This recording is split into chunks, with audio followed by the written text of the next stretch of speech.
আসসালামু আলাইকুম ওরহমতুল্লাহি ওবরাকাতুহু। দেশ এবং প্রবাসে যে যেখান থেকে আমার এই ভিডিওটি দেখছেন সবাইকে জানাই আমার পক্ষ থেকে আন্তরিক শুভেচ্ছা অভিনন্দন।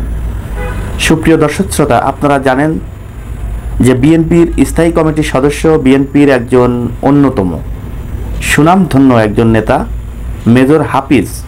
আপনারা জানেন যে মেজর হাফিজ খুবই নম্র ভদ্র একজন ঠান্ডা মাথার একজন নেতা। এই মেজর হাফিজ একটা কথা বলেছেন। কি কথা বলেছেন? তিনি বলেছেন, ছাত্রদের কর্মকাণ্ড দেখে মনে হয় দেশটা তারাই স্বাধীন করেছে। এই যে কথাটি তিনি বলেছেন, এই কথাটা বলা তার জন্য কি ঠিক হয়েছে? এটা ঠিক হয় নাই, মোটেও ঠিক হয় নাই। কারণ আজকে 15 বছর বিএনপি আন্দোলন করে রাজপথে থেকে নির্যাতনের শিকার হয়ে এই সরকারকে পতন করতে পারে নাই। এটা মনে রাখতে হবে। এই সরকারকে পতন করেছে কারা? আজকে এই ছাত্রদের উপরে ভর করে, ছাত্রদেরকে সামনে রেখে আজকে আপনারা পিছনে থেকে আন্দোলন সফল করেছেন এবং সরকার পতন করেছেন। যেহেতু ছাত্রদেরকে সামনে রেখে এই সরকার পতন হয়েছে, সেহেতু ছাত্রদের বিরুদ্ধে আপনারা কেন কথা বলছেন? ছাত্ররা তো আপনাদের বিরুদ্ধে যাচ্ছে না। ছাত্ররা তো বলছে না যে বিএনপির কোনো নেতাকর্মীদেরকে ধরে জেলখানায় ঢুকানো হোক। ছাত্ররা তো বলছে না যে বিএনপি কোনো আন্দোলন, কোনো সমাবেশ করতে পারবে না। ছাত্ররা বিএনপির বিপক্ষে কথাই বলছে না, যেহেতু বিএনপি তাদেরকে সাপোর্ট করেছে এবং ছাত্রদের জন্য বিএনপি আজকে মুক্ত বাতাসে ঘুরে বেড়াচ্ছে। তাহলে বিএনপি এই ভুলটা কেন করছে? এখন এই ভুল করার কোনো যুক্তি আছে বলে আমি মনে করি না। কারণ আমার এই ভিডিও যদি কোনো বিএনপির নেতাকর্মী দেখে থাকেন, অন্তত এই মেজর হাফিজ সাহেবের মেসেঞ্জারে হলেও আপনারা পৌঁছায় দিবেন। কারণ মেজর হাফিজ সাহেব যেই কথাটি বলেছেন, হয়তো বা কোনো কারণে বলে ফেলেছেন, কিন্তু বলাটা একদমই ঠিক হয় নাই।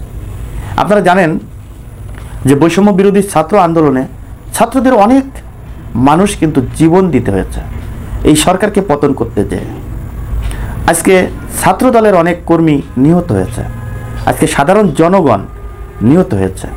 তা অতএব আপনারা যেই জুলুম নির্যাতনের শিকার হয়েছেন, যেভাবে আপনাদেরকে জেল, জুলুম, রিমান্ড, যেভাবে এই সরকার, এই স্বৈরাচার সরকার আপনাদেরকে খাটিয়েছে, তা আপনাদের বোঝা উচিত এখন আপনারা খাঁচার ভিতর থেকে মুক্ত বাতাসে ঘুরে বেড়াচ্ছেন। এটাই আপনাদের জন্য অনেক কিছু এই মুহূর্তে। তা অতএব এই মুহূর্তে আপনারা ছাত্রদের বিরুদ্ধে কথা না বলে আপনাদের সংগঠন গুছান এবং দেশের জন্য কাজ করুন। এতে করে আপনাদেরও ভালো হবে এবং ছাত্রদের যে সমর্থন, পরিপূর্ণ সমর্থন কিন্তু আপনারা পাবেন। তা নাহলে ছাত্ররা যদি আপনাদের বিরুদ্ধে দাঁড়িয়ে যায়, তাহলে আপনাদেরও ক্ষমতায় যেতে অনেক কষ্ট হবে। এটা কিন্তু মনে রাখতে হবে। তো অতএব আমি বলবো যে যেহেতু ফ্যাসিবাদ বিরোধী আন্দোলন করেছেন সবাই মিলে, জামাত, বিএনপি, ছাত্র জনতা সবাই মিলে করেছেন, সেহেতু আপনাদের ভিতরে আমরা কোনো ফাটল দেখতে চাই না, কারোর বিরুদ্ধে কোনো কথা আমরা শুনতে চাই না। আমরা সাধারণ জনগণ যারা রয়েছে, আমরা তারা চাই যে এই দেশটা সুন্দরভাবে, শৃঙ্খলাভাবে চলুক এবং নিত্য প্রয়োজনীয় জিনিসের দাম কমুক। এর জন্য কাজ করতে যদি পারেন, তাহলে আপনাদেরকে মানুষ ভালোবাসবে, আপনাদেরকে সামনের দিকে ভোট দিয়ে নির্বাচিত করবে। দর্শক, আজ এই পর্যন্তই। পরবর্তী ভিডিও দেখার অনুরোধ জানিয়ে এখানে বিদায় নিচ্ছি। আমি মোহাম্মদ মিতুল হোসেন। আসসালামু আলাইকুম ওয়া রাহমাতুল্লাহি ওয়া বারাকাতুহু।